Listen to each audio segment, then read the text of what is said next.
avoir quelques images pour l'éternité. Ah oui, mais vous faites ce que vous voulez.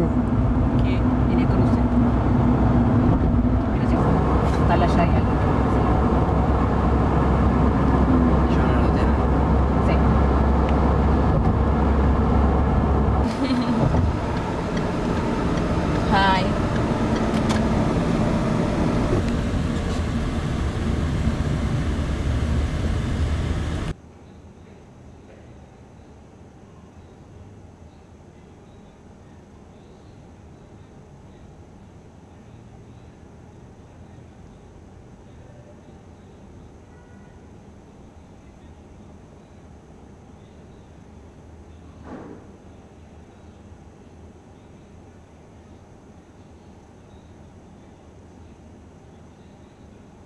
¿Qué tal? Buenas tardes, bienvenidas y bienvenidos a una nueva función del Bafisi. Para este festival, el cine independiente es motivo de búsqueda y exploración, no solamente en las producciones del presente, sino también en las del pasado. Pero hay cineastas que marcaron una historia del cine independiente, pero todavía con mucha fuerza siguen haciendo cine, y tratamos siempre de hacer focos en cineastas que fueron de alguna manera una forma de resistencia a lo largo del tiempo en una idea del cine muy radical y muy por fuera de los circuitos institucionalizados, y además que sean cineastas que se reinventen constantemente, que busquen nuevas formas de hacer cine, digamos, que no encuentren una fórmula personal, sino que justamente sigan reinventando las posibilidades expresivas del medio y del lenguaje cinematográfico.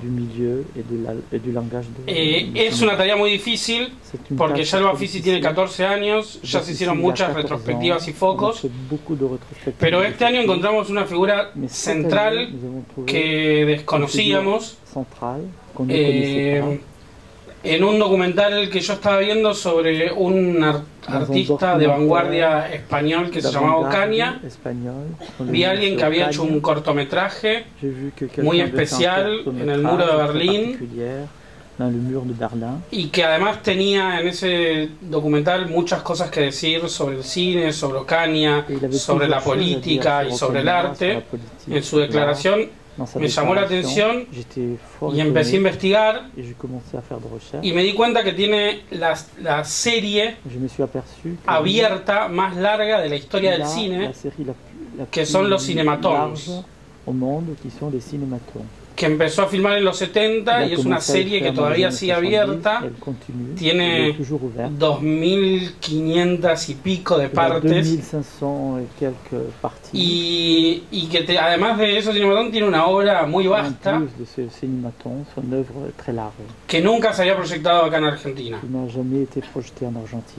Entonces empezamos a explorar y nos dimos cuenta que era un artista muy importante, que se conectaba con las vanguardias francesas principalmente, y que atravesaba desde las vanguardias anteriores a la Nouvelle Vague, como el letrismo, el situacionismo, y después con la Nouvelle Vague y mucho más allá, con cineastas experimentales, artistas plásticos y gente que tenía búsquedas muy distintas, y su obra era una síntesis, además de la importancia de la música contemporánea que tenía en su obra.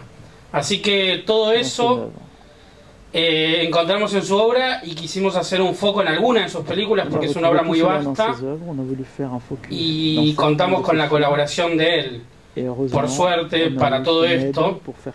Y hoy es un día muy especial porque viene a presentar por primera vez en Argentina su primera película. Con nosotros tengo el honor de presentarles a Gerard Currant, que como ven no para de filmar nunca, o sea, sigue filmando ahora esto que acabamos de ver. Muchísimas gracias por haber venido a Argentina. Merci beaucoup d'être venu en Argentine.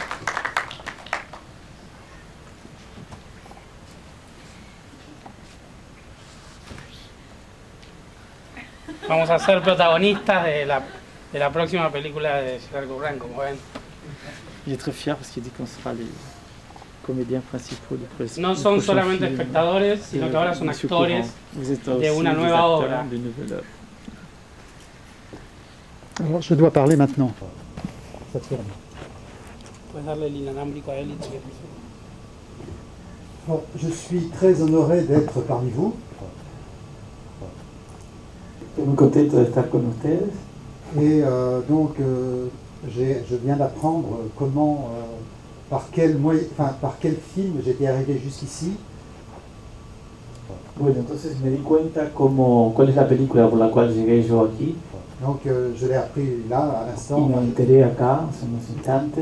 Je ne savais pas que c'était grâce à ce film avec Ocaña. No sabía que había sido por esta película de Ocaña. Qui était un personnage très explosif. Que era un personaje explosivo. Voilà.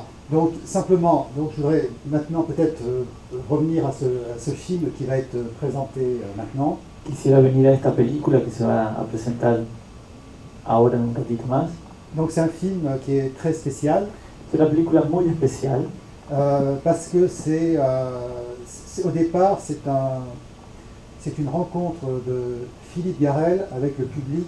Es un encuentro de Philippe Garrel con el público. Avec le public d'un petit festival dans le sud de la France, dans le sud des Alpes de la France, qui s'appelle Digne. Hay una ciudad que se llama Digne, que es en el sur de Francia, y ese es el Festival de Digne, un festival pequeño. Ce festival s'appelait Pour un autre cinéma. El festival se llamaba Para otro cine. Et donc en 1975, ils avaient présenté une rétrospective des films de Philippe Garrel. En el 75 habían hecho una retrospectiva de Philippe Garrel. Qui était, à mon avis, le cinéaste le plus important en France de la post-Nouvelle Vague avec Jean Eustache. Con Jean Eustache era para él el cineasta más importante de la post-Nouvelle Vague. Donc, à Digne, Garrel a fait 2 rencontres avec le public. En Digne, Garrel hace 2 encuentros con el público. Donc, j'ai enregistré en audio ces 2 rencontres. Él grabó en audio esos dos encuentros. Et ensuite, dans un deuxième temps, j'ai mis en image ces entretiens, ces rencontres avec le public. Y después puse en imágenes esos encuentros con el público. Alors, 4 ans plus tard, il y a eu une autre rétrospective à Digne, en 1979. En 4 años más tarde, en el 79, hay una segunda retrospectiva de Garrel. Et donc le film passe dans la rétrospective ici. La película también pasa acá en este festival. Et après, en 1982, j'ai fait un livre d'entretien avec Philippe Garrel. J'ai fait 4 entretiens. En 1982 hice un libro que se llama Libro de entrevistas, 4 con Philippe Garrel. Et donc, ces entretiens, j'ai fait la même chose, je les ai mis en images. Esos encuentros los puse en imágenes, esas entrevistas. Et donc, en tout, ça fait 6 films avec Philippe Garrel. Un total de 6 películas con Philippe Garrel. Et les 6 films sortent en DVD en France cette année. Y esas películas van a salir en DVD este año en Francia por primera vez. Alors, vous allez voir le film que vous allez voir maintenant, vous allez voir le son n'est pas très bon. Van a ver que el sonido no es muy bueno de la película. Mais c'est pas grave parce que ce que dit Philippe Garrel est tellement important et essentiel que même si le son est très mauvais, même si le son était même encore plus mauvais, pour moi ça serait pas grave.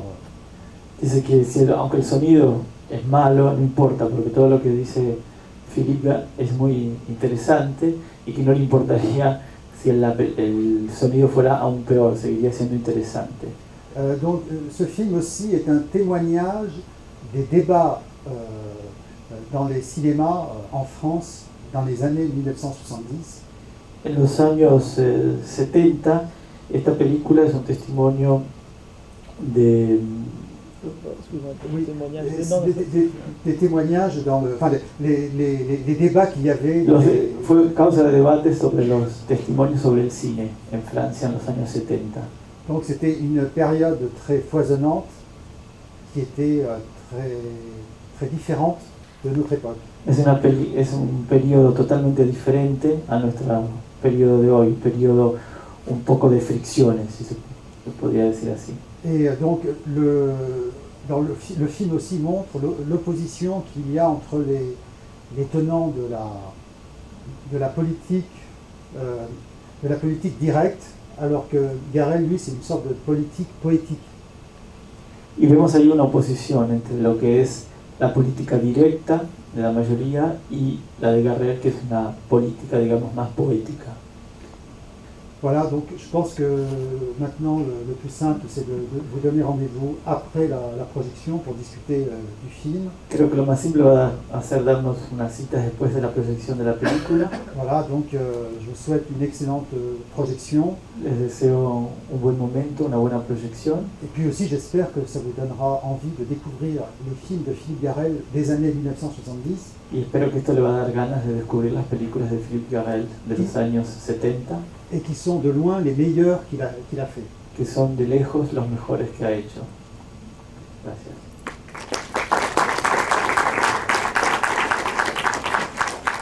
También quiero anunciar que mañana viernes va a haber una mesa donde van a tener una actividad gratuita de Bafisi, donde va a haber un encuentro con Gerard Currán para los que quieran y las que quieran asistir. Gracias.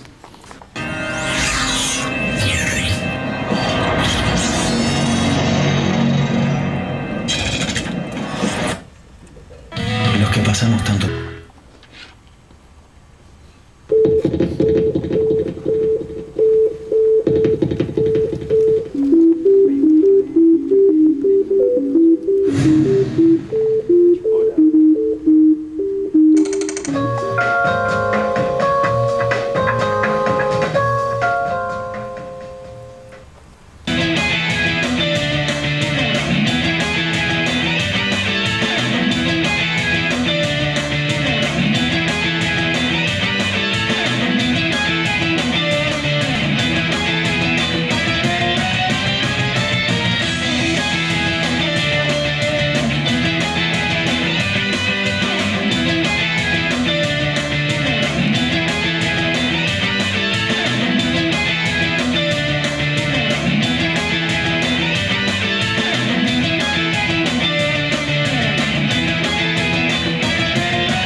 de conversation, vous pouvez pas la faire d'avoir.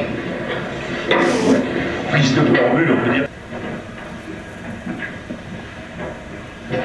Ahora vamos a comenzar el debate.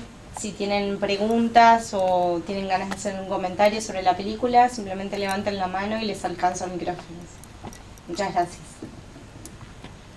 Hacer este tipo de montaje, de registro, tenía un material, digamos, sin editar, como pedazos de películas, como distintas fotos, y luego tomó esa idea de como si fuera una página en blanco.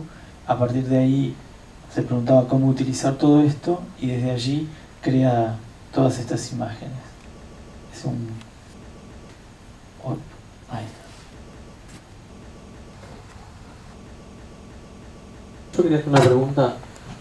No pude ver las primeras películas de Garrel, solo La cicatriz interior, y me interesaba como este cambio hacia lo autobiográfico. Y tenía idea de que había una influencia grande en él de Jean Eustache, pero veo que no dice nada, no sé si...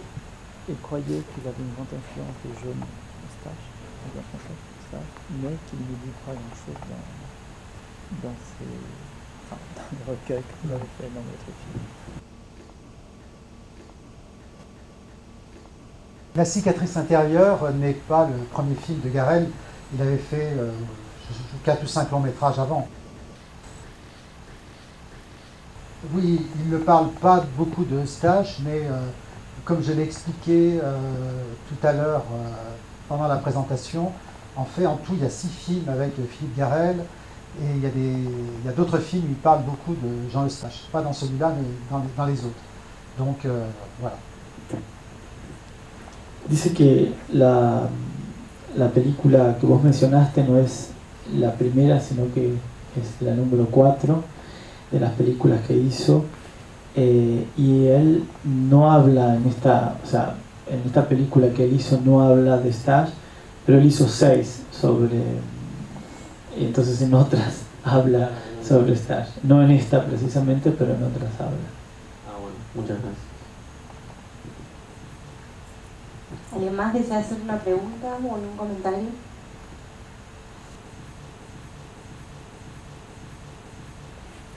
¿El director quiere agregar algo? Savoir si vous voulez rajouter quelque chose. Je ne sais pas, parce que... Oui, bien sûr, mais ce qui m'intéresse, c'est d'avoir vos réactions. C'est ça qui est important pour moi. Dice que sí, pero que le gustaría saber sus reacciones, que es eso lo que para él es interesante. ¿Alguien desea contar su experiencia con respecto a la película?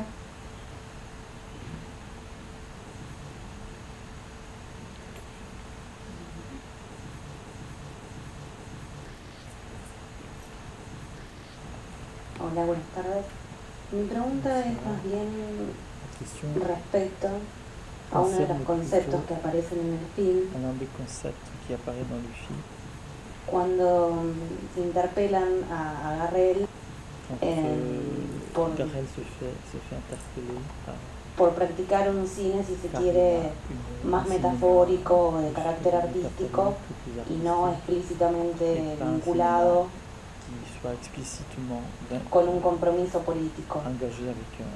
¿Qué nos podría agregar acerca de esta relación dialógica que convive entre política, arte, cine? Qu'est-ce que vous pourriez rajouter en ce qui concerne cette dialectique entre l'art politique et le film art politique? Oui. Bon, déjà, ce qu'il faut dire, c'est que ce débat était très symptomatique de cette période. Dice que ese debate era muy sintomático en este periodo. Donc, d'un côté, il y avait des cinéastes dits militants qui disaient qu'ils faisaient des films révolutionnaires. Había por un lado los cineastas que se decían militantes y que hacían un cine revolucionario. Et puis de l'autre côté, il y avait des poètes du cinéma comme Philippe Garrel, comme Werner Schröter, comme Daniel Schmidt, et d'autres qui, eux, revendiquaient une nouvelle façon de faire du cinéma. Por otro lado estaban Garrel, Schneider, Bernard Schröter, que reivindicaban este nuevo modo de hacer un cine diferente. Et qui faisait d'une autre manière un cinéma révolutionnaire. Y que era otro modo de hacer un cine más revolucionario. Et ce qui est intéressant, c'est qu'avec le recul, on s'aperçoit que ce sont ceux qui... cette deuxième catégorie qui a fait le vrai cinéma révolutionnaire, à mon avis. Y para él dice que lo que es interesante es que este segundo grupo son los que realmente hicieron la revolución en el cine. Alors que les cinéastes qui se disaient des cinéastes militants et révolutionnaires d'extrême gauche, souvent après, ils ont travaillé pour la télévision et ils ont fait un cinéma qui était en tant que cinéma pas très intéressant, mais après ils ont fait des choses encore moins intéressantes et ils ont fini à la télévision et voilà, ce qui est assez péjoratif. Y dice que esos cineastas que se decían de izquierda, revolucionarios, terminaron trabajando y haciendo cosas que son mucho menos revolucionarias, como por ejemplo trabajar en la televisión y hacer cosas que desde el punto de vista del cine, eran mucho menos inteligentes o interesantes, y que son cosas que él considera muy peyorativas. Dans ces années 1970, c'était un débat qui revenait tout le temps, c'est-à-dire que cette opposition était vécue presque au jour le jour, c'est-à-dire que c'était quelque chose qui traversait vraiment le cinéma. Ese debate era algo que atravesaba todo era un debate que atravesaba, que se vivía constantemente, y era esta oposición, y era una oposición que era prácticamente todos los días, constantemente. ¿Alguien más desea hacer un comentario o una pregunta? Si no, ya vamos terminando el debate.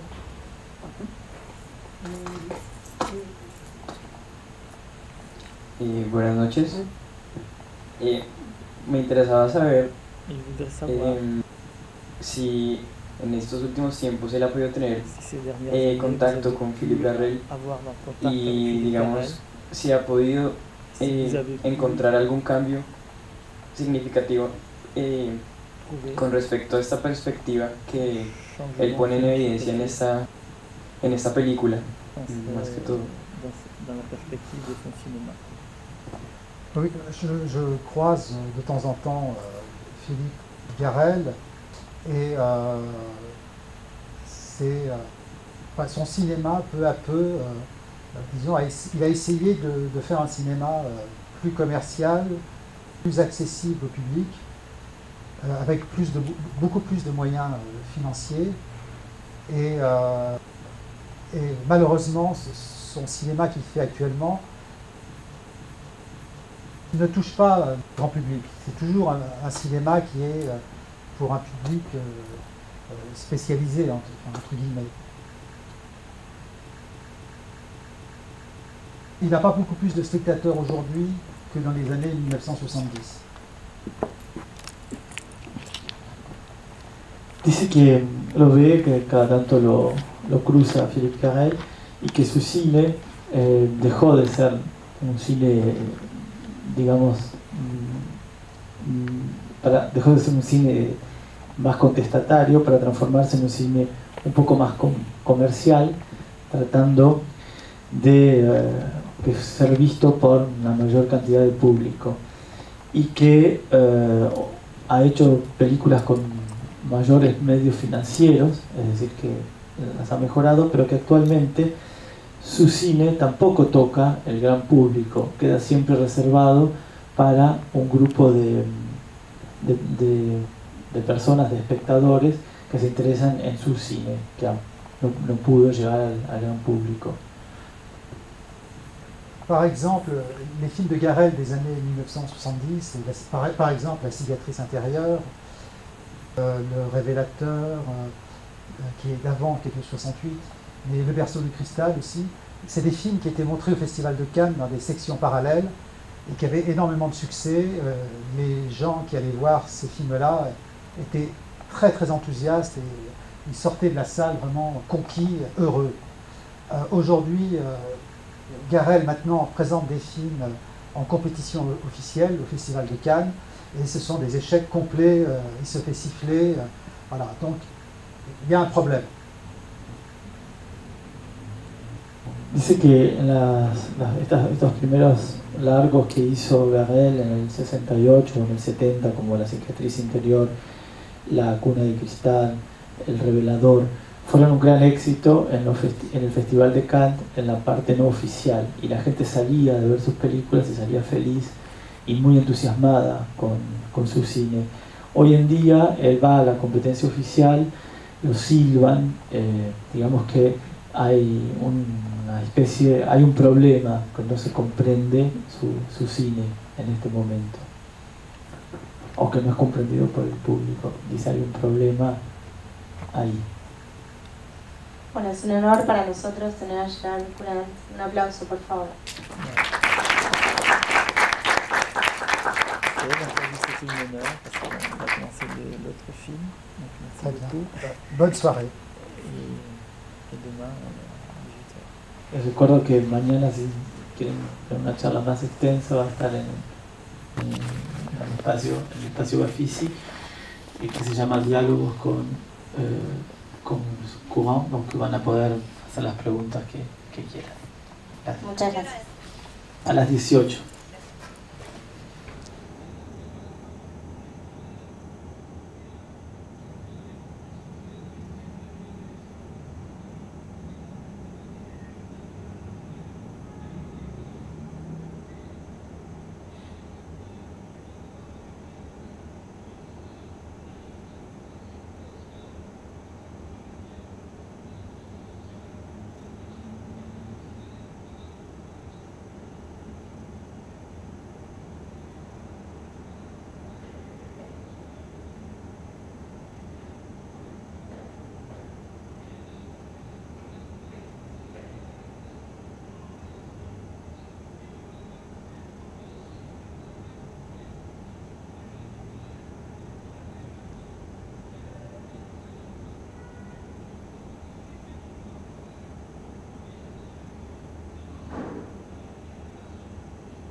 c'est ça?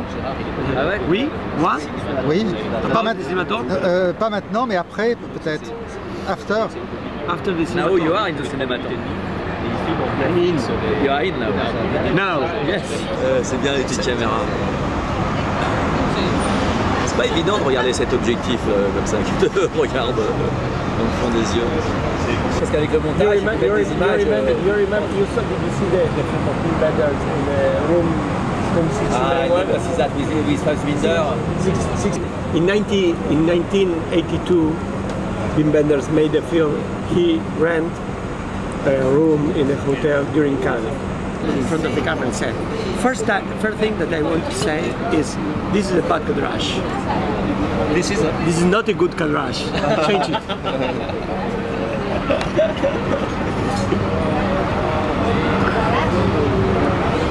Amazing. When you were a student or a child? No, I was student. When I was child, I was making movies with my eyes. In my head. Dans la rétine. Dans la rétine.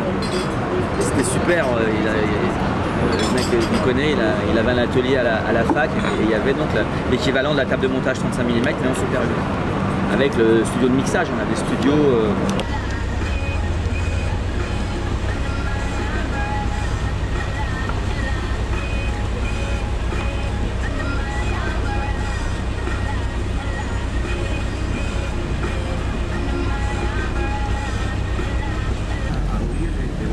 C'est marrant parce que la dernière fois que je l'ai vu, c'était au mois de, je crois, de début mai 2010, dans un festival à Orléans qui était consacré en fait à l'histoire du Super 8.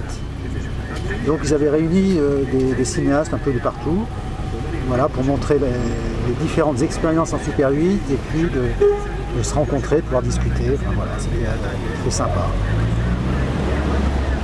Commémoration. Y ahí vas a olvidar, estás callado y ahí la tenés à la derecha. Tu tailles dans une milonga dont j'ai fait, moi c'est con, que je te rencontre aujourd'hui. Tu es où à Paris? Je suis exactement à Montreuil. Ah. Si tu connais Montreuil, je suis vers la Croix de Chavaux, pas loin des cinémas des Méliès. Comédienne de mon film, elle vit à Montreuil. Voilà, donc je suis à peu près à 200 mètres des Méliès. Beaucoup de gens qui bossent dans le cinéma, qui c'est de Montreuil. Non mais c'est fou le nombre de gens qui sont dans le cinéma et qui habitent à Montreuil. Ah, c'est incroyable. Moi j'y vais de temps en temps voir Anne, parce qu'on écrit ensemble. Dès qu'on sort boire un coup, je suis rencontre. Je rencontre. Vamos bien, des gens que je vois pas.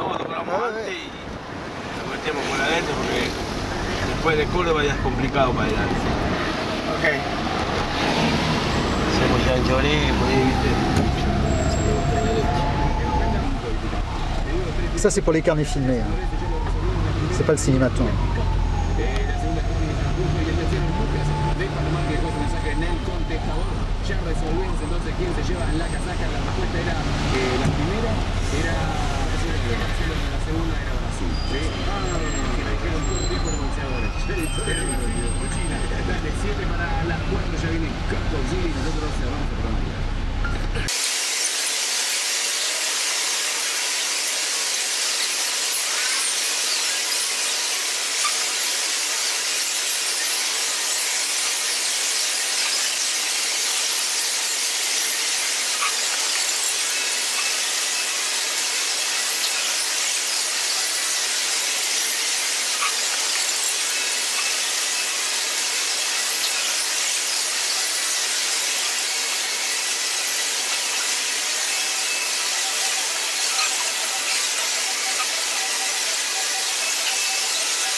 Alors je suis où alors? Je me mets, on se met comment alors? Comme on avait prévu. C'est-à-dire que moi je suis... Vous êtes au milieu, d'accord. Si ça vous arrange. Pas de problème, pas de problème. Comme vous voulez.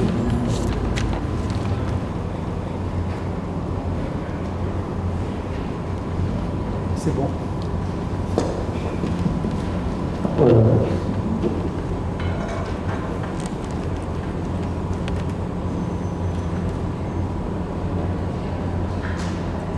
Bueno, vamos empezando entonces.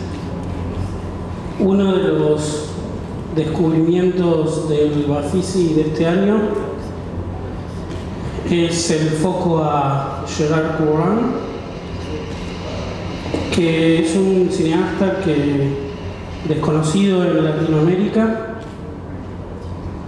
Voy a contar mínimamente cómo lo descubrí, que en realidad fue de una manera un poco lateral.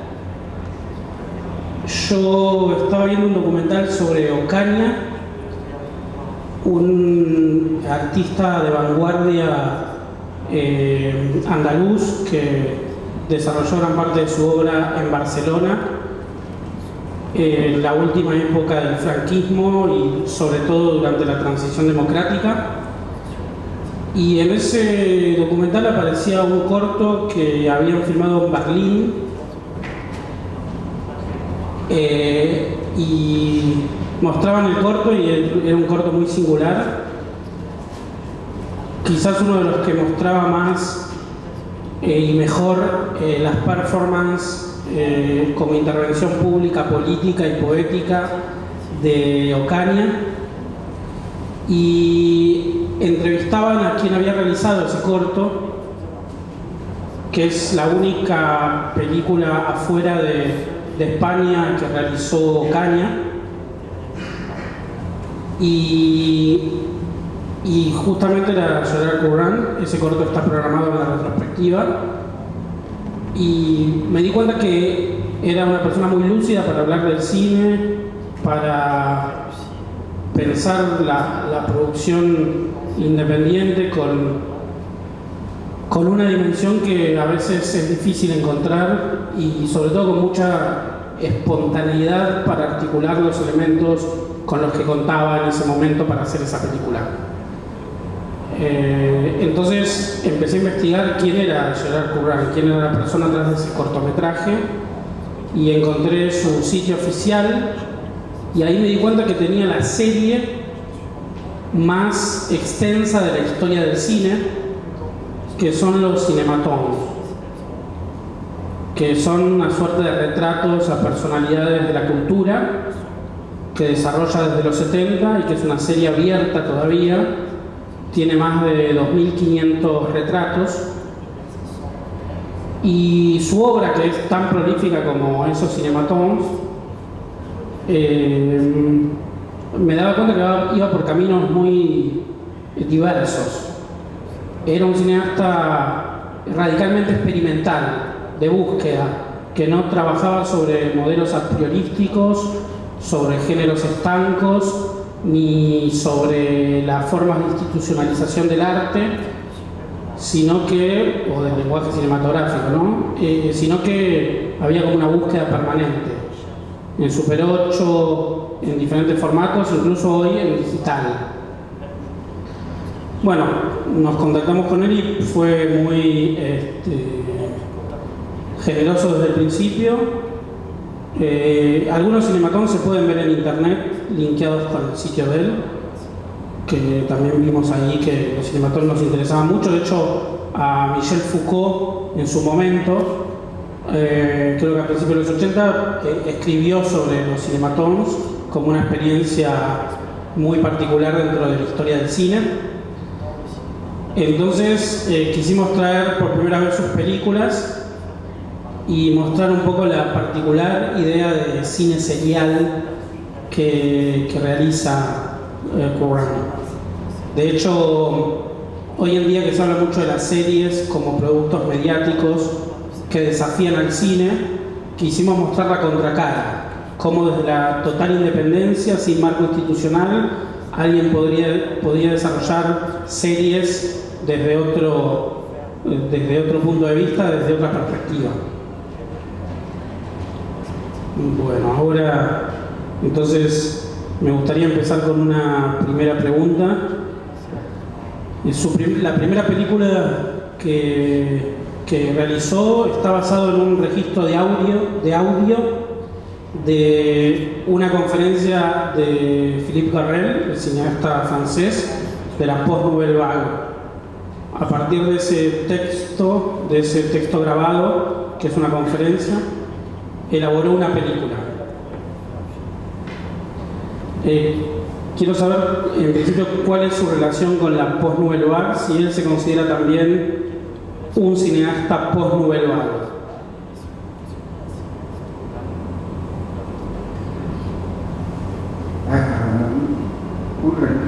Oui, alors Philippe Garrel, oui, ça fait partie d'une génération après la Nouvelle Vague.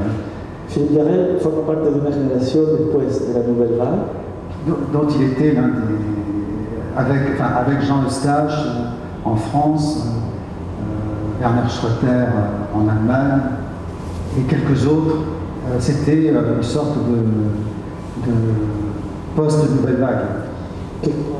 Con Eustache en Alemania, con Schroeter en Alemania y con Eustache eran un tipo de participantes de lo que se llamó la Nouvelle Vague.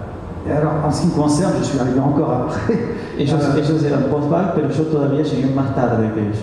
Et je me souviens, je crois que c'était en 1980, j'avais fait une programmation que j'avais intitulée Dernière Vague. En 1980 hice una programación que había intitulado La Última Vague. Alors, je ne sais pas s'il y a d'autres vagues après, mais sans doute, il y a toujours des vagues. Dice que seguramente hay otras vagues después, pero que hay siempre nuevas vagues. Voilà. En la película justamente Philippe Garrel discute con el auditorio y dicen, empiezan a discutir sobre ideología y hablan un poco sobre el compromiso ideológico del cine de Godard, que si bien empezó como ligado a una poética moderna que trataba de alguna manera descomponer el lenguaje cinematográfico, Godard, como sabemos, el falso raccord, los actos de eje, un cine bastante libre. Godard después hizo un cine directamente comprometido, que la etapa de Siga Bertov, donde era un cine militante. Entonces discuten sobre eso. Y Philippe Garrel dice que Godard era un marxista-leninista, pero él se considera un anarquista empírico, Garrel. Yo creo que esa idea del anarquismo empírico también creo que se podría asociar al cine de Currant. ¿Cuál es su relación así con esta idea que propone Garrel en esa película? Oui, je pense qu'on peut dire ça, oui. C'est, en ce qui me concerne, j'ai toujours voulu créer une œuvre libre. Sí, creo que es algo así. Siempre quise hacer una obra libre.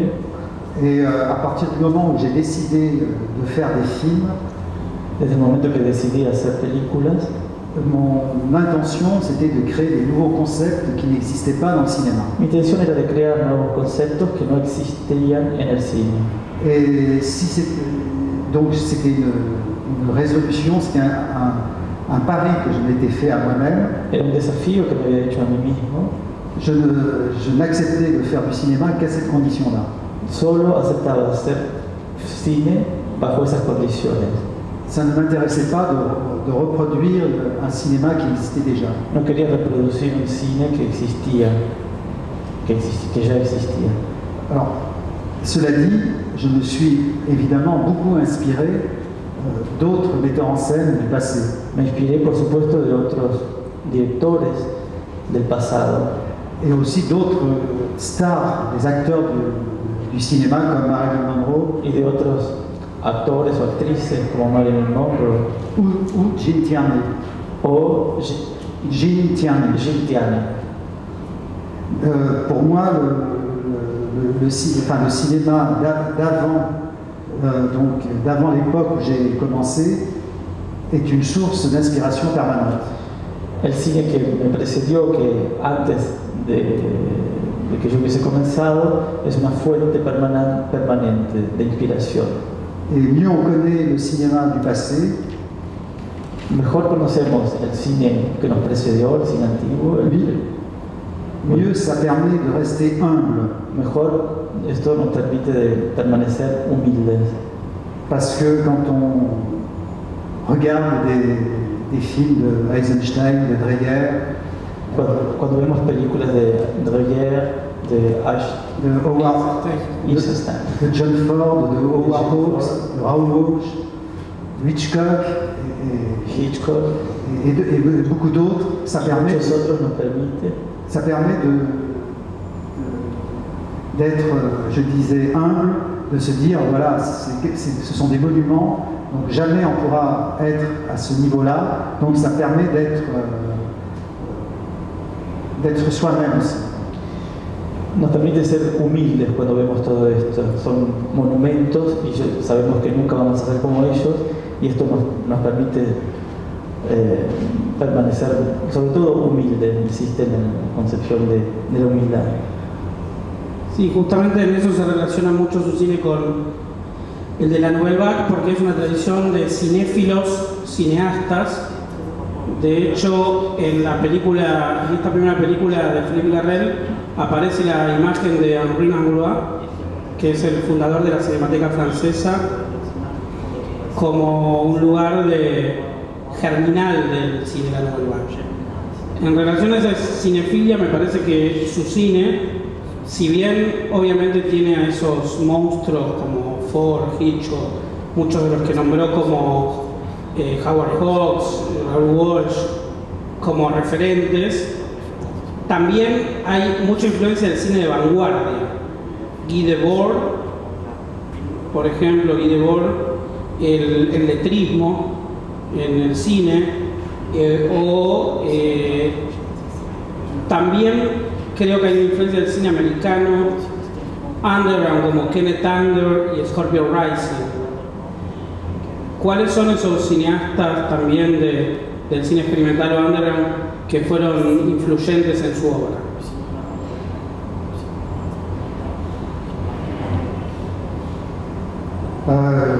Il y en a beaucoup.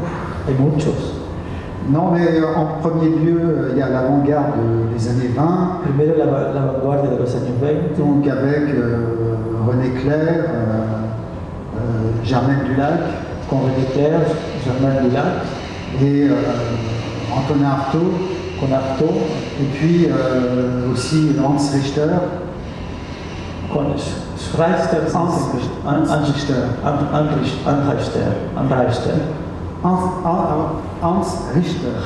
Richter, okay. C'est un Allemand.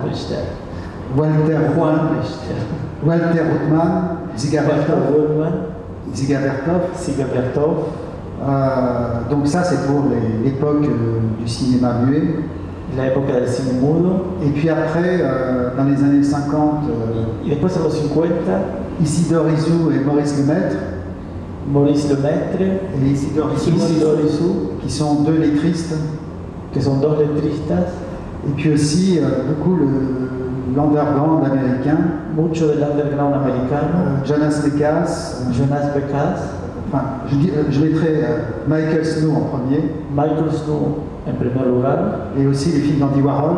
Y también las películas de Andy Warhol. Ceux qui étaient réalisés par Andy Warhol. Lo que estaba hecho por Andy Warhol. Pas ceux qui étaient réalisés par Paul Morrissey.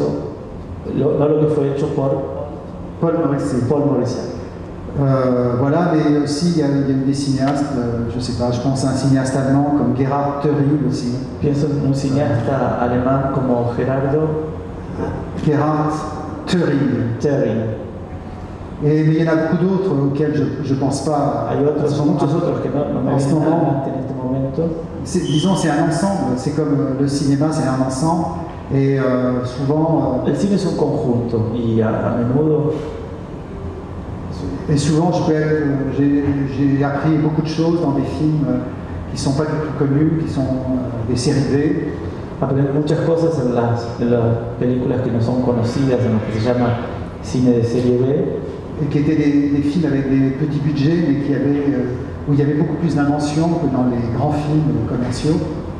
Películas de bajo costo que tenían mucho más invención que los que tenían un alto presupuesto. Alors souvent je disais que je faisais de la série C parce que je m'auto-produisais et c'était encore en décalage avec la série B.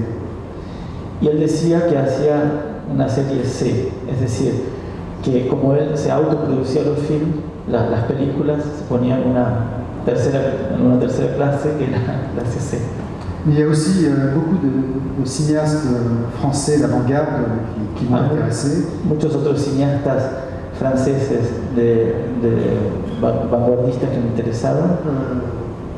Évidemment, Philippe Garrel. Por supuesto, Philippe Garrel. Jean Eustache. Jacques Renal. Patrick Deval. Aussi un autre cinéaste qui s'appelle Serge Barre. Serge Barre. Qui a fait 3 films et qui est parti après en Afrique. Que hizo 3 películas y después se fue a África. Et il est tombé amoureux de l'Afrique, il est allé à Zanzibar. Se enamoró de África, fue a Zanzibar.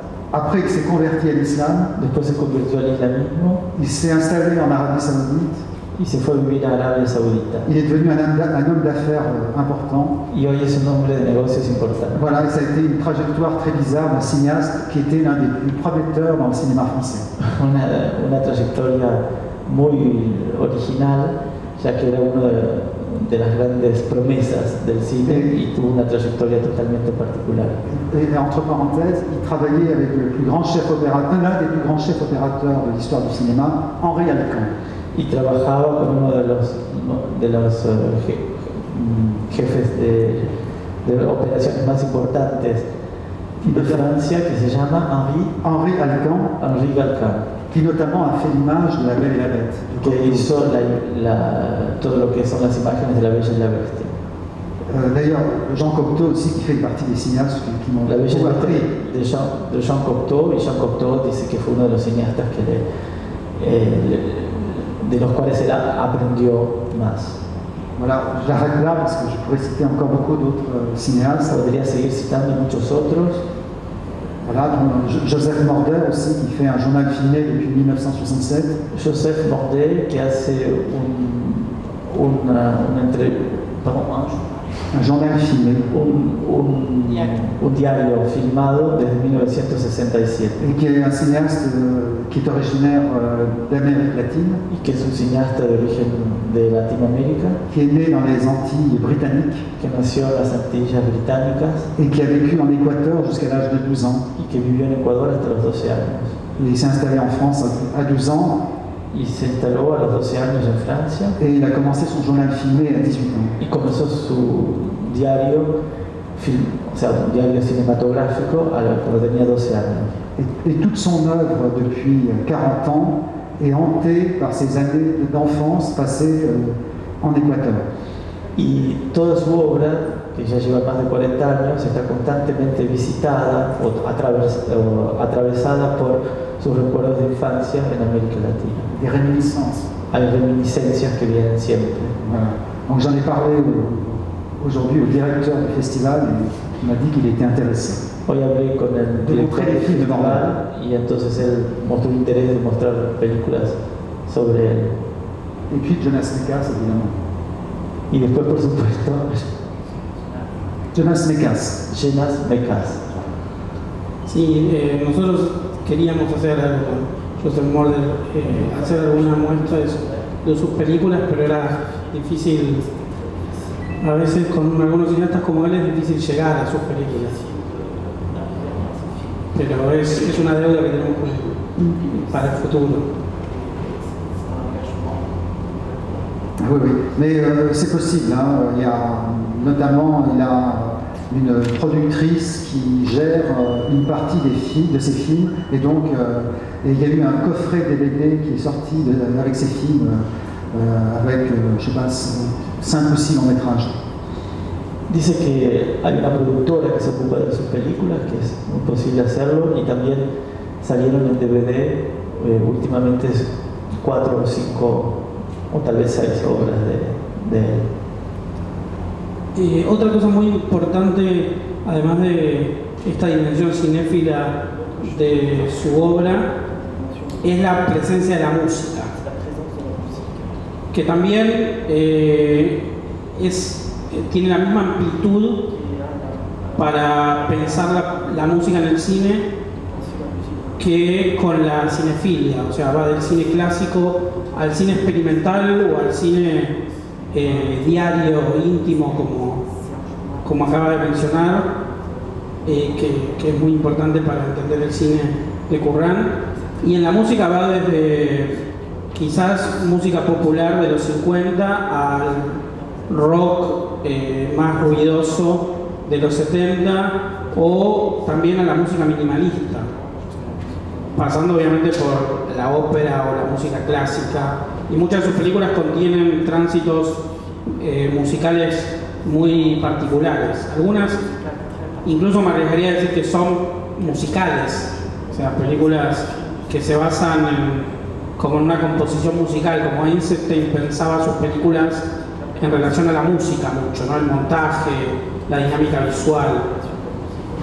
De hecho, se puede pensar que la influencia del cine experimental alemán que él decía, Hans Wilscher o Walter Ruttmann, son gente que hacía música visual. Ellos decían que hacían música visual y que eran películas mudas, pero que la imagen era una concepción musical. Bueno, la pregunta es una pregunta general. ¿Cómo se relaciona con la música y cómo piensa la música para muchas de sus películas?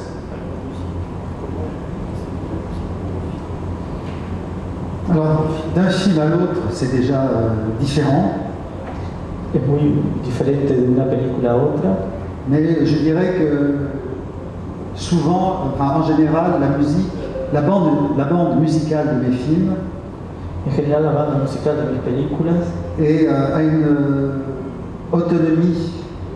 Tiene una autonomía avec la bande image. Con la banda de las imágenes. Ce n'est pas une illustration de la bande image. No es una ilustración de la imagen. La bande musicale est la música, la banda musical est libre. Es libre. Et elle renvoie à des repères culturels.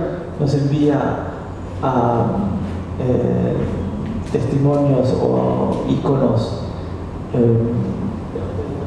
Des repères culturels, de testimonios culturales, es decir, ideas culturales ya prealables. Et je dirais que le fait de pouvoir mélanger toutes sortes de musiques complètement différentes, la idea de poder mezclar todo tipo de música, c'est aussi une forme de montage. Es también un modo de montaje. Mais là, je parle de façon générale parce que pour chaque film, ce sont des cas spécifiques. Hablo de un modo general porque para cada película es diferente. Et donc, il faudrait parler avec des exemples précis. Hablar con ejemplos exactos, precisos. Por ejemplo, me interesa mucho la película de 1977 que tiene un título largo que es Urgente. ¿Para qué hacer que ahí hay como una suerte casi de evolución de la música desde el rock, digamos, de los 50, el primer rock, hasta los Sex Pistols, pasando principalmente por la Velvet Underground. Velvet Underground, sí, entendió él. ¿Cómo concibió esa película en relación a ese momento particular que parece que es una genealogía del punk, que en ese momento explotaba en el mundo, ¿no? Que muy poca gente en ese momento entendía una música que tenía una historia, ¿no? Porque pensaban que el punk era el primer eslabón de una cadena y él en ese momento pudo establecer como una suerte de genealogía del punk rock, que muchos ubican a la par. Muchos años después empezaron a haber ensayos que ubicaban al punk, al movimiento punk, comparándolo a la par del situacionismo. Y esa película es una de las primeras películas que yo veo que fue hecha en ese momento, donde esa tesis, que es una tesis de varios escritores más contemporáneos actuales, se fusiona, porque la película está muy influida por la película de Guy Debord, Aullidos a favor de Sade. Ese cine sin cámara, cine oscuro, cine sin imagen y la relación con la música. Lo que quiero decir es cómo se le ocurrió unir el situacionismo con el punk rock en ese momento, ¿no? Alors, ce qui est amusant, c'est que le film, je connaissais les films de Debord, mais pas celui dont il parle par rapport à ça. Lo que es curioso es que yo conocía películas de Debord, pero no justamente la película que él me está hablando, me dice en este momento. Qui est un film seulement avec des images blanches et noires. Que es una película con imágenes en blanco y negro. Celui-là, je l'ai découvert très récemment. Ese lo descubrí hace muy poco. Voilà, alors autrement, disons que dans la bande sonore de Urgent, para la banda sonora de Urgente, bon, que es la película de comme vous l'avez un peu expliqué, en fait c'est un cheminement. Como usted lo explicó, es un camino et qui va vers une sorte de destruction, que va hacia una especie de destrucción. Et en fait, je n'ai pas fait la bande sonore après avoir fait la bande image. Je les ai fait en même temps. Las hizo al mismo tiempo, no esperó terminar la película para hacerla, sino que fue haciendo al mismo tiempo.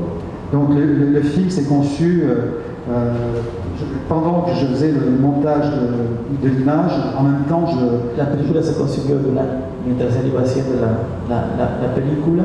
En même temps, je choisissais les morceaux de musique. Y al mismo tiempo él elegía las distintas partes musicales, los distintos temas, digamos. Donc je ne sais pas si j'ai répondu à la question. No sabe si respondió a la pregunta. Sí, no, lo que me llama la atención es que entonces intuitivamente usó el recurso de Guy Debord, que no lo había visto. Oui, je connaissais certains films de Debord, mais pas ce film avec des images. Conocía, pero no esa. Conocía otras películas, pero no. Je connaissais La Société du Spectacle et In Jérôme, avec le titre très long. In Jérôme, c'est un nom. Jérôme. C'est un titre qui est très long. Es un título muy largo. Volviendo a esa idea de destrucción que atraviesa toda su obra, hasta la idea de destrucción que nombró recién, la película evidentemente es una historia de la destrucción a través de la música y su cine tiene mucho que ver con la destrucción, que es un concepto también muy situacionista. Debord, hay una frase célebre de Debord que dice voy a destruir al cine porque es más fácil que destruir a una persona, que hereda esta idea medio surrealista también de la destrucción, ¿no? del arte como destrucción.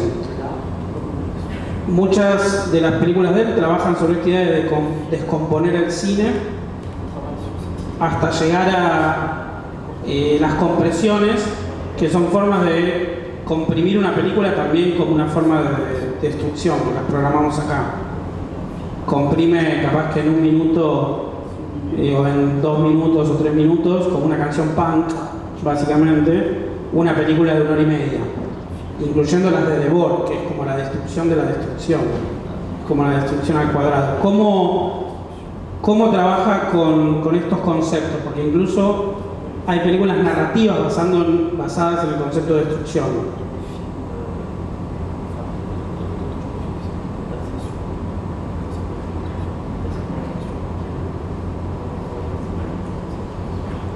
Pour pouvoir créer un nouveau cinéma, il faut déjà arriver quelque part à détruire le cinéma qui existe. Para poder hacer un nuevo cine es necesario destruir un cine que el cine anterior, el cine que ya existe. Entonces hay que destruirlo.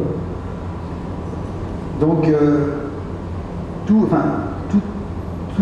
tous mes films, todas las películas, toute ma démarche cinématographique, todo mi proceso cinematográfico, c'est d'explorer des terrains cinématographiques inexploités. Fue a explorar lugares que no estaban explorados hasta ese momento. Et si faire du cinéma, c'est de reproduire ce qui a déjà été fait, je ne vois pas l'intérêt. Si hacer cine y volver a hacer lo que ya se hizo antes, para mí no es interesante.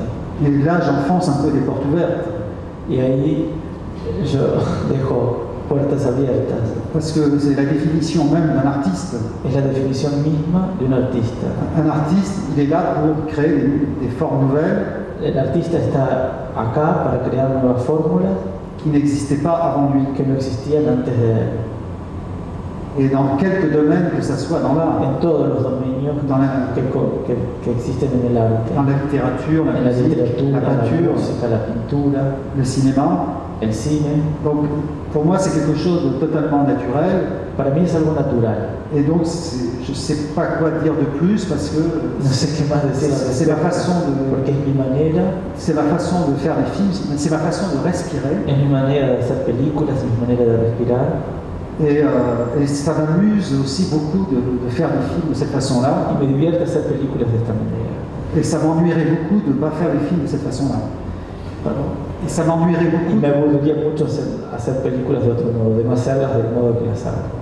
Donc pour moi la notion de plaisir est très importante. Para mí la noción de placer es muy importante. Sans cette notion-là, j'aurais arrêté tout de suite de faire des films. Y sin tener esa noción hubiese parado de hacer películas. Et c'est aussi une des raisons pour lesquelles je fais beaucoup de films. Y esa es una de las razones por las cuales hago muchas películas. Parce que vraiment je m'amuse vraiment beaucoup à les faire. Porque lo que me pasa es que me divierto haciéndolas. C'est peut-être égoïste, mais c'est comme ça. Es egoísta, pero tal vez es egoísta, pero es así. Bueno, vayan, si alguien ya tiene alguna pregunta para hacer, para que no sea un diálogo entre nosotros dos, la idea de estos encuentros es que ustedes puedan hacerle preguntas a los invitados, vayan levantando la mano cada vez que él termine de responder, porque la idea es esa. Yo igual tengo una pregunta más para hacerle. Ahí hay una, ya vamos a empezar, vamos a variar, porque así no me escuchan a mí solo. ¿Te parece bien que hablamos acá? Hola, ¿qué tal? Es una pregunta simple. Yo de los cinematons, el que vi es de los comediantes, y le quería preguntar si cómo trabaja con cada comediante, si hay una pauta, o porque en un momento me pareció que estaba como que había una cierta pauta, de mínimo movimiento y todo, pero en un momento después pensé que también algunos comediantes desobedecían esa. Entonces, ¿cómo es? Explicar un poco cómo es ese trabajo. Bueno, ahí va.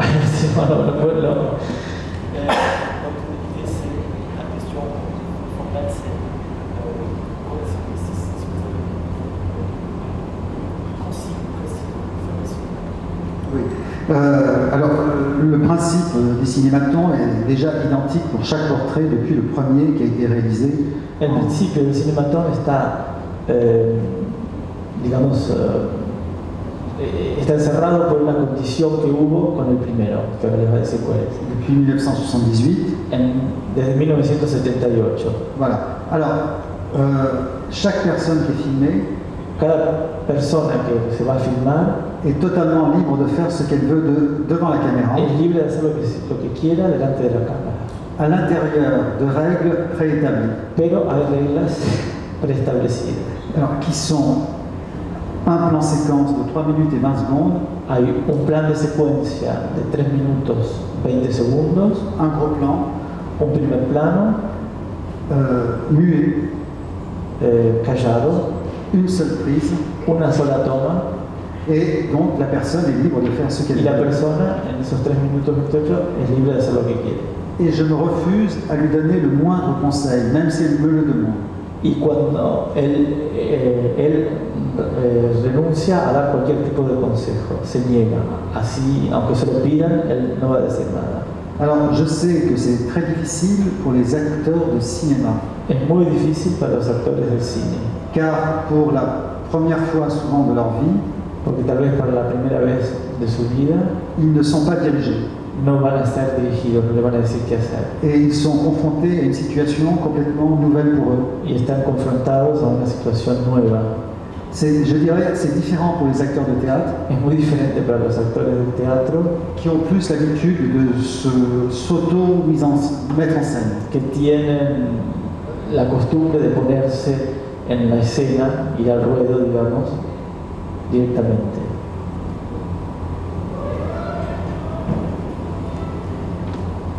Quería preguntar por qué son mudas, por qué no se puede escuchar la voz. Oui, dans le projet Cinématon, en el proyecto de Cinématon, qui a mûri longtemps avant que je réalise le premier, que lo maduré mucho antes de hacer el primero, pendant plusieurs années, ça a mûri varios años, j'avais de nombreuses idées en tête. Tenía varias ideas en cabeza. Mais parmi les idées principales que j'avais, entre las ideas principales que tenía, ça devait être muet. Tenía que ser mudo. À l'époque où j'étais j'étais étudiant et cinéphile, jeune cinéphile, cuando yo era joven, estudiante y cinéfilo, j'allais voir beaucoup de films muets. Iba a ver muchas películas mudas. Des films de Jean Vigo, películas de Jean Epstein, de Luc, etc. Je parle évidemment aussi de Eisenstein, Vertov, Dreyer et Griffiths. Et j'avais constaté en voyant tous ces films-là que on avait, à mon avis, on n'avait jamais fait passer autant d'émotions que dans le cinéma muet. Que para él no habían pasado, o sea, la mayor cantidad de emociones habían llegado al público por el cine mudo. Et comme le cinéma était une sorte de, comment dire, un film, qui allait à l'intérieur de la personnalité des gens. Para él, como el cine va al interior de la personalidad de las personas, la película va a la personalidad de la gente, qui allait directement dans leur âme, que iba directo al alma. Donc je voulais mettre ça en relation avec le portrait en peinture et le portrait en photo. Mi idea era de poner eso con la imagen de la foto o de la pintura. Qui n'ont pas besoin de la parole pour faire passer des émotions. Que no necesita la voz para que las emociones pasen. Et je me réjouis vraiment d'avoir fait ce choix. Me alegro muchísimo de haber hecho esa elección. Parce que je sais que si les cinématons avaient été sonores, porque sé que si el cinématon hubiese sido sonoro, la plupart des personnes filmées, la mayoría de las personas, auraient utilisé la bande sonore comme un masque. Habrían utilizado la banda sonora, su voz, como una máscara.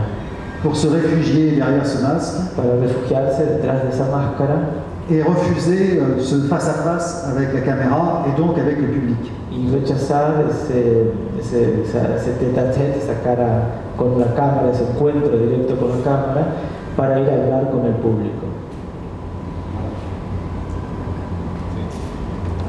Una pregunta simple. Quería saber de quién es la música de Vivir es una solución, que no figura en los créditos. Oui, il y a Philippe Glass et Terry Riley. Philippe Glass et Terry Riley. C'est un musicien américain. Un musico américain. Oui, il n'est pas dans le générique, mais si vous allez sur mon site, sur internet, vous verrez, je crois que no está en la película, pero si van al sitio de internet, al blog de él, lo van a encontrar. ¿Alguien más quiere preguntar? Yo quería preguntarle también, antes dijo que además de cineastas del cine clásico o del cine de vanguardia. También fue una influencia muy importante de actrices como Jean Tierney y Marilyn Monroe. De hecho hay una película, de hecho hay una película que es She's a Very Nice Lady, dedicada un poco como homenaje a ellas. ¿Y cuáles son los elementos que puede destacar de ese tipo de actuación y cómo trabaja con sus actrices? Porque hay muchas películas, una tetralogía que nosotros pasamos basada en las actrices.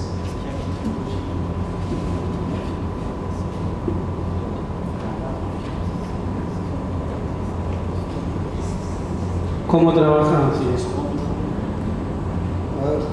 Déjà, par rapport à Marilyn Monroe, en lo que respecta a Marilyn Monroe, j'ai été impressionné par son jeu. Estuve impresionado, marcado por el modo en que actuaba.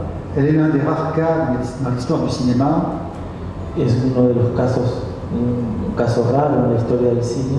Où dans tous les films qu'elle joue, les films de fiction, en todas las películas de ficción en las que actúa, elle est en même temps complètement elle-même et c'est en même temps un portrait d'elle.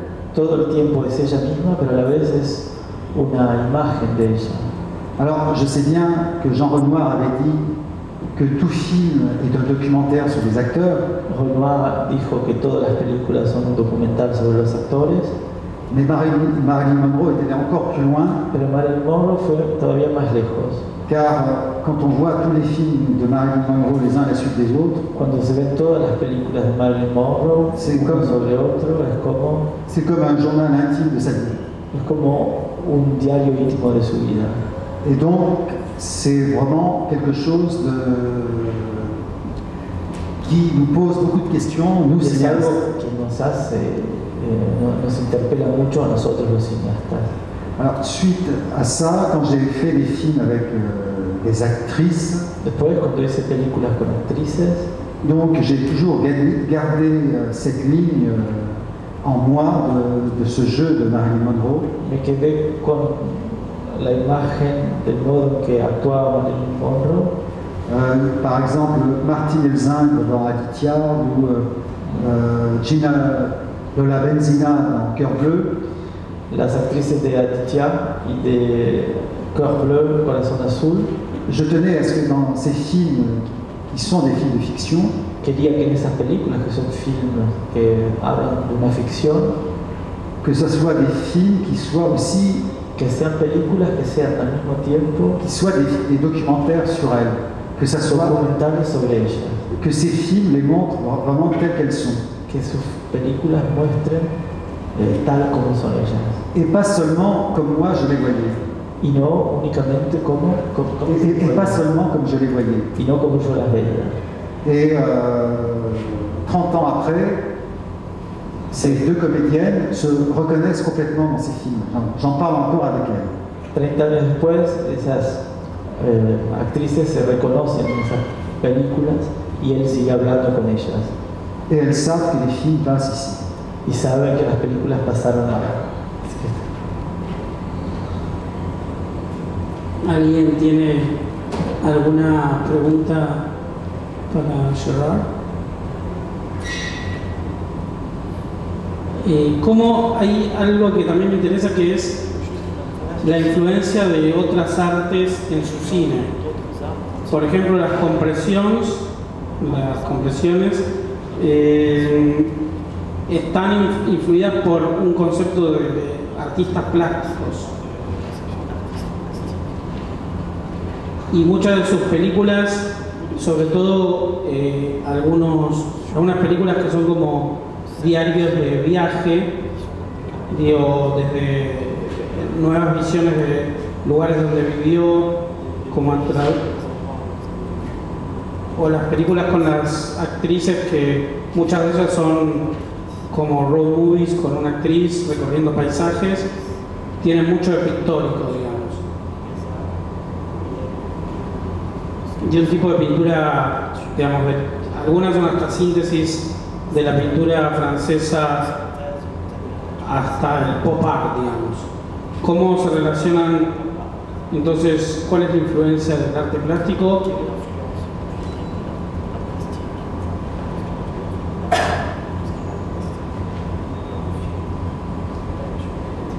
Oui, question, c'est une question très large. Es una cuestión muy amplia. Et pas seulement d'ailleurs la peinture contemporaine, par exemple le cœur bleu. Le cœur bleu se veut aussi en référence à Renoir. Oui. Ah, d'accord.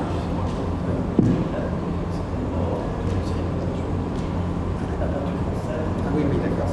Oui. Oui, dice que efectivamente que había un tema de traducción o de la velocidad que él dijo desde la pintura francesa, pero desde los inicios hasta el pop art. Entonces, pues, todo explicar eso y ahí va la respuesta. Voilà. Alors, j'ai toujours conçu le cinéma comme un art total. Siempre concebí el cine como un arte completo, total. Qui pouvait englober tous les autres arts. Que podría englobar todos los otros artes. Donc on a parlé de la musique. Hablamos de la música. Mais en même temps la peinture. De la pintura. Et les installations. Las instalaciones. Performances. Las performances. Par exemple, Occamia, c'est une performance pour moi devant le mur de Berlin. Por ejemplo, dans le film sur Occamia. En la película que está sobre Occamia, considera que es una performance lo que hizo delante del muro de Berlín. Mais disons, cette utilisation de la peinture, parce que là on parle de la peinture, pero este uso de la pintura n'est pas utilisé comme des renvois culturels. No son utilizados como reenvíos o llamados culturales. Elle est complètement intégrée dans les films. Es algo que está totalmente integrado en la película. Elle est comme si elle était dans les gènes des films. Como si estuviese en la génesis del film. Et c'est fait de façon, je dirais pas, c'est pas fait de façon intellectuelle, c'est fait de façon plus intuitive. Está hecho más de un modo intuitivo que de un modo intelectual. Parce que dans ce genre de choses, porque en este tipo de cosas, si on les fait de façon intellectuelle, on risque de... Si lo hacemos de un modo intelectual, corremos un peligro de... On risque de faire quelque chose qui ne passe pas la... Corremos el riesgo de que pase algo, que no pase algo, qui ne s'intègre pas au film. Que no se pueda integrar a la película. J'ai vu souvent des films qui avaient des références avec l'art contemporain, souvent. Vi películas que le hacen referencia al arte contemporáneo muy a menudo. Et ça avait l'air plaqué sur le film. Y a uno le da la sensación de que fue pegado, que fue impuesto en la película. Alors que dans les films, je veux que ça soit complètement dans la matière même des films. Mientras que yo pretendo que esté en la materia mismo, en el génesis de la película. Qu'il fasse partie complètement du film. Que sea parte completa toda de la película.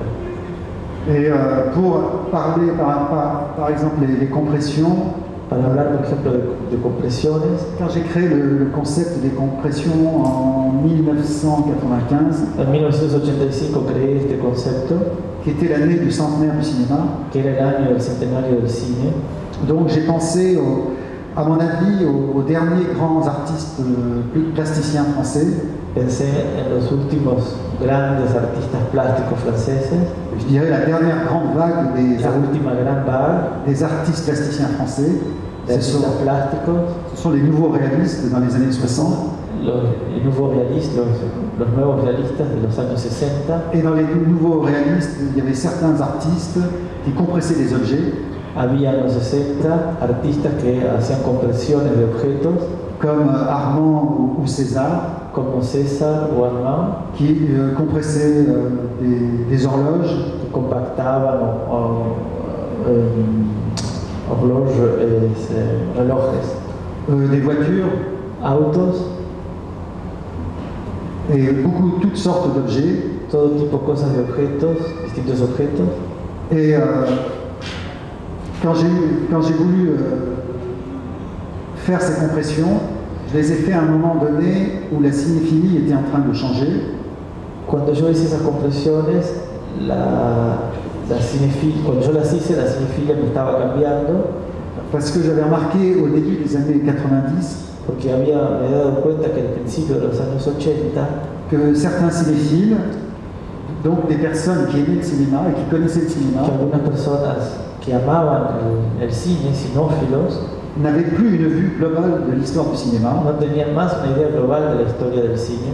Ce qui m'avait énormément surpris. Lo que me había sorprendido. Parce que je faisais partie d'une génération. Porque yo formaba parte de una generación qui avait une vue globale de l'histoire du cinéma, que tenía una idea global del cine, de la historia del cine, avec les différentes époques du cinéma, con diferentes épocas del cine. Ce sont les revues de cinéma qui nous enseignaient ça. Eran las revistas de cine que nos enseñaban. C'était les ciné-clubs aussi. Le ciné-club también. Et donc au début des années 90, j'ai constaté ce fait. Y al principio de los años 80 me di cuenta de ese hecho.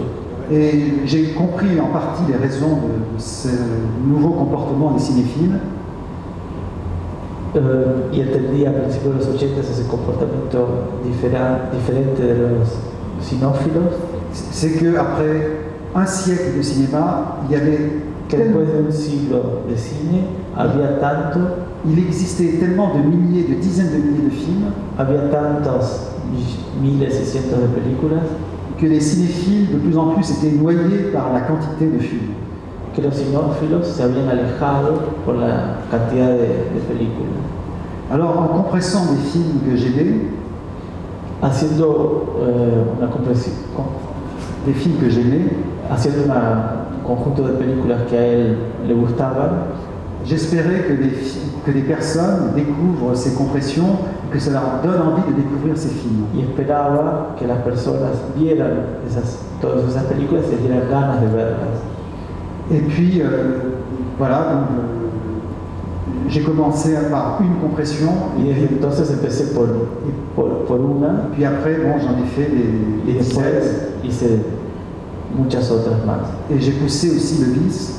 Hice 10 aproximadamente, una decena. Le vis, j'ai poussé le vis. Le vis. El vicio. Ok. Llegó el vicio. Está bien. À faire une. Llegó el vicio, continuó con su vicio. À faire une compression de toute l'œuvre de Marilyn Monroe. Hacer una compresión, es decir, unir toda la obra de Marilyn Monroe. Seulement les films où elle avait un rôle principal. Solamente las películas donde tenía un rol principal. Ce qui fait seulement 13 films et demi. Ce qui fait seulement 13 films et demi. Lo que son 13 películas y media. Le demi, c'est un film à sketch, dans lequel elle a le rôle principal dans un sketch. Era un rol principal que tenía en un sketch. Voilà, donc c'est un film qui s'appelle Marilyn. Es una película que se llama Marilyn. Et en 1 heure, vous avez toute l'œuvre de Marilyn qui défile, qui est compressée. Y en una hora tienen toda la obra de Marilyn que está, digamos, ubicada en esa serie. Et j'ai fait aussi la même chose avec Brigitte Bardot. Hice lo mismo con Brigitte Bardot. Qui elle a fait plus de films. Que hizo más películas. Et j'ai choisi 20 films de Brigitte Bardot. Y elegí 20 películas de Brigitte Bardot. Le film s'appelle Bébé. La película se llama Bébé. Bébé multiplié une croix 20. Ok, es B por B, Bébé por 20. Voilà, et donc dans ces compressions, on peut voir tout le film, il ne manque pas un seul plan. En esa, lo que se llama compresión, se puede ver, no se puede solo una película, sino que se ve 20. Voilà. Ahí hay una pregunta. Después de leer un poco sobre todo lo que hiciste, porque solo leí muchísimo, es muy vasto, muy prolífico, me pregunto, cómo es el modo de producción de cada una de tus películas a nivel presupuestario y en cuanto a la idea, cómo la concebís, si estás pensando en una idea previo a hacer una película o ideas en paralelo.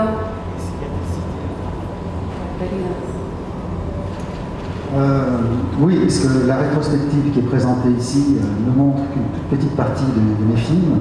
la retrospectiva de las películas que están acá no son más que